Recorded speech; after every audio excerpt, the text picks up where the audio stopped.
How you doing? It's Christian Westhorpe here with Glidecoat, and today we've got a 2020 38 Tierra LX, brand new boat.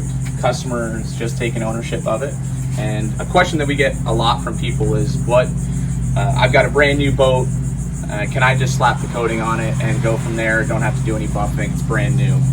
And today we're going to go through kind of the steps that we like to do on a brand new boat and show you why there is still some prep involved with a brand new boat. And we've got a lot of swirl marks, a lot of light scratches on the surface that come from the factory when they just take it out of the mold and do some buffing on it.